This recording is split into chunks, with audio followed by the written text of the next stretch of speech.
आज चाहिँ म मेकअपमा के गरौँ भनेर सोचिरहेको थिएँ। अनि आज चाहिँ मेकअपमा फ्रेकल्स चाहिँ एड गर्नु पर्ला। फ्रेकल्स आएको चाहिँ एकदमै राम्रो पनि मानिन्छ।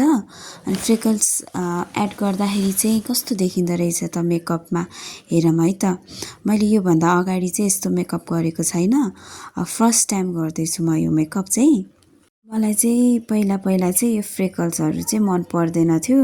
मेरो चाहिँ दुइटै गालामा छ, तर त्यस्तो विधि धेरै चाहिँ छैन, छन चाहिँ छ।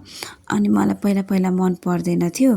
अहिले चाहिँ मलाई एकदम राम्रो लाग्न थालेछ फ्रेकल्सहरू चाहिँ। बाहिर विदेशतिर चाहिँ यो फ्रेकल्स आएको चाहिँ एकदम राम्रो मानिँदो रहेछ। अनि लक्की चार्म पनि मान्दो रहेछ।